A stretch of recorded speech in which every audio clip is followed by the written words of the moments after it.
All right, what is up, traders? What's up, tycoons? Super excited for today's video. We're going to cover some really great data in today's video. We're going to go over some ETFs to look at and go over some different reasons to look at them, really just to help give you an overall gauge on the market and sentiment and where possibly rotation is heading towards. And then we've got some great data. Okay, we'll talk about the VIX and what the VIX is at right now, what that means potentially for the market. We'll break down the current levels of the VIX, all right, and we'll take a look and really just give you guys some nice data on the VIX and what it means for the stock market. Okay, we'll take a look at major SPY momentum, all right, in the S&P 500 that we've had, and what the forward performance after that is, which looks really good, right? And then we'll talk about that surge, when that surge and momentum happens, okay? And we'll talk about semiconductors a little bit because, I mean, it's pretty much hard not to talk about semiconductors at this point with the massive outperformance that they've had, right? And just a few other things in the market, okay, that we're going to go over. But as always, the content provided on this channel is for informational and educational purposes only and is not intended to be relied upon as legal, financial, or investment advice. So be sure to read through the disclaimer. And if you're new to the channel, I actually started a completely free newsletter for you guys. It's called Investment Intelligence, giving out free finance content, free trading content, and I also try to sprinkle in a free trade idea every single week. I'll show you guys the chart, what it is that I'm looking at. All right, and then actually highlight the conditions and explain it to you guys so that way you can understand how I look for some of these high quality setups.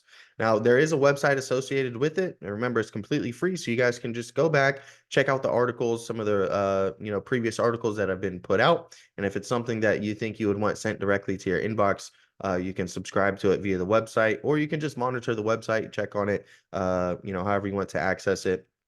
And if you want access to all my different analysis, all my different trade ideas, custom scripts, indicators, valuable resources, you guys can join the Investment Intelligence Discord. It's $10 a month right now. These are some of the recent, just a couple plays that I picked in here to show you guys. This is iClean, right? This is a clean energy ETF. I went over this, a week or two ago, highlighting the chart patterns here, showing you guys what it is that I'm looking at.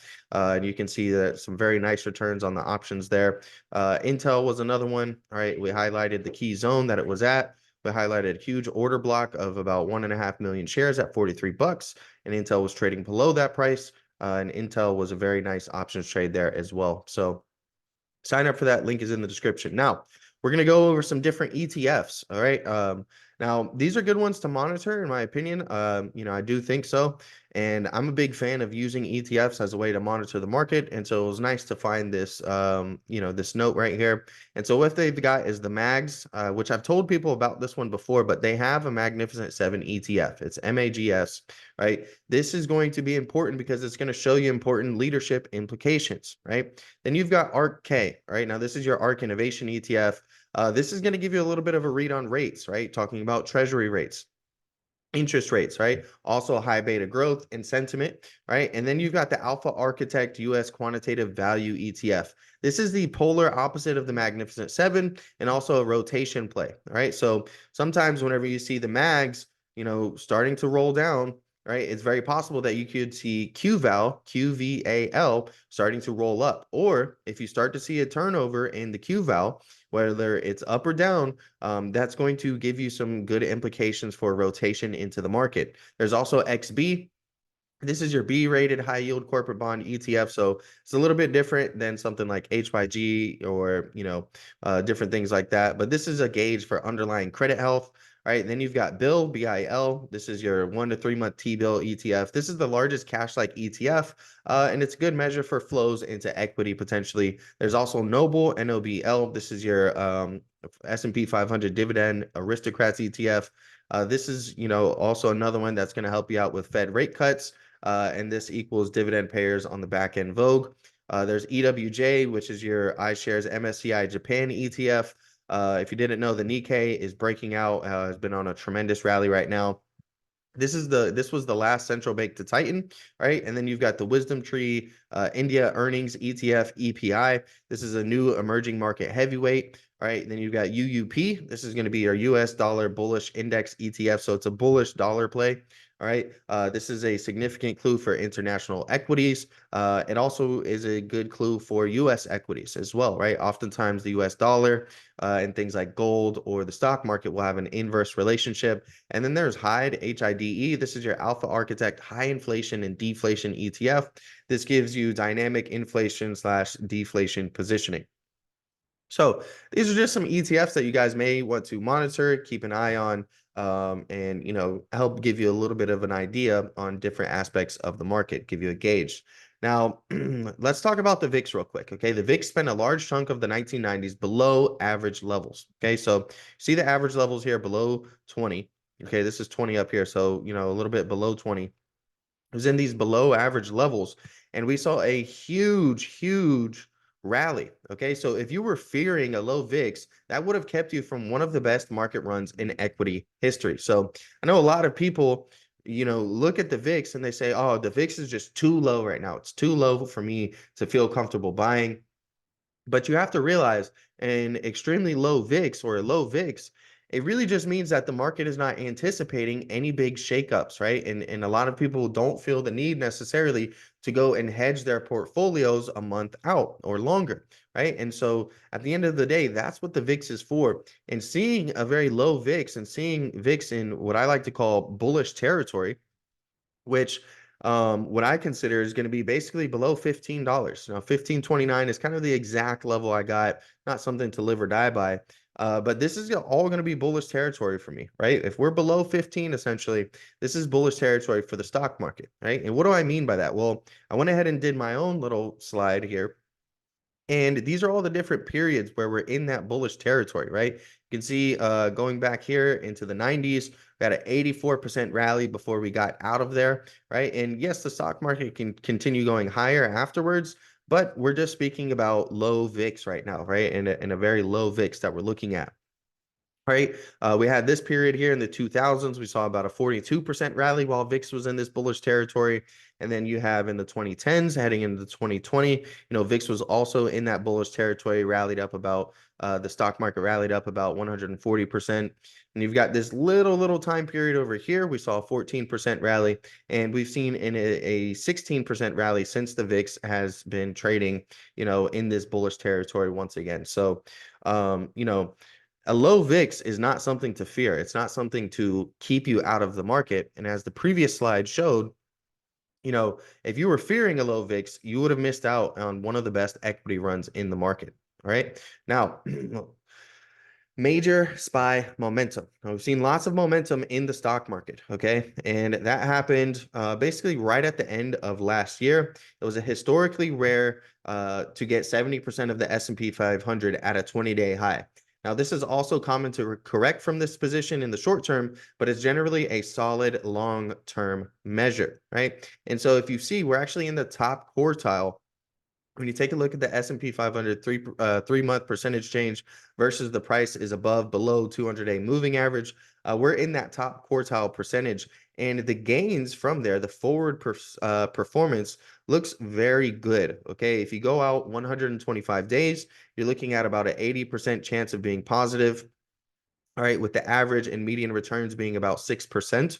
And then you go out 250 days, you're looking again at about 80% chance of being positive, with the average and median gains being about 11%. Okay, so, very good data, right? And these are just numbers. These are just based on what's happened in the past and what the stock market has done after some of the conditions that we've recently hit, just a couple months ago. Now, the semis index influence is at a new high. Now, software has been a dominant group in the S&P 500, but the semiconductors are quickly eating up that index share. Now, when you look at semiconductors relative to the S&P 500, the rolling 52-week percentage change, this is an extreme performance here. So is it sustainable, at this rate? Probably not, right? We've seen a parabolic move. You're going to get burned trying to call the top. All right. So, don't try and short these things making new highs, right? Stocks that are making new all-time highs, if you think about it, there's no overhead supply, right? And that's what forms resistance. Okay. And that's what forms supply zones is you have buyers that are trapped up there looking to potentially get back out once you come back up to those price levels, right? And that's what creates resistance. So when these stocks are making new all-time highs and there's no overhead supply, you can get burned very quickly trying to short these things just because they're at all-time highs, right? That's not really a high quality setup. You would rather look for a change in trend, right? And see a clear shift in trend, right? And look to potentially short into weakness, right? Not, you don't want to be shorting into strength and trying to call the top. Right now, there's a new high drought. This is one catalyst for the wrapper swap. Now, this is the Bloomberg U.S. Bond Aggregate Index, by far and away the longest bond bear market of many investors' careers. Now, I mean, this is crazy, guys. I've talked about this, many times, like, over the past 6 months, that this is literally the worst bear market in the bond market that we've pretty much ever seen. If you look at the consecutive months without a new all-time high, we're at 43 right now. Okay, 43 months. This is years, guys. It's a multi-year bear market. It's completely different than the stock market. Yes, the stock market did bad in 2022 and had a bear market. Of course, the bonds did bad in 2022 as well. But we're looking at 43 months now without a consecutive new all-time high. And, they still haven't even rallied up 20% off of their lows, many of these. So it's been brutal for a lot of the, bonds. Could this potentially be a bottoming? And, could it be a long-term bottom? Who knows? We're still in the bottoming process. It looks like, things like TLT have had a nice rebound and potentially put in a bottom, but that doesn't mean that they have to continue going higher. They can go sideways or potentially even come back down a little bit, right? That's just something else to consider. Now, that's going to wrap it up for today's video. Nice quick one. Just wanted to share some important data with you guys that I found really interesting and really useful. Hopefully you guys found it useful as well. Don't forget, you can sign up for the link to the Discord using the link in the description. That's $10 a month. You'll get access to all my different analysis, trade ideas. I post over 20 different swing trade setups at least a week. So lots of opportunities there, different sectors, right? It's not like I'm only looking at tech or only looking at one thing. Try to keep an open mind and really do a good intermarket analysis.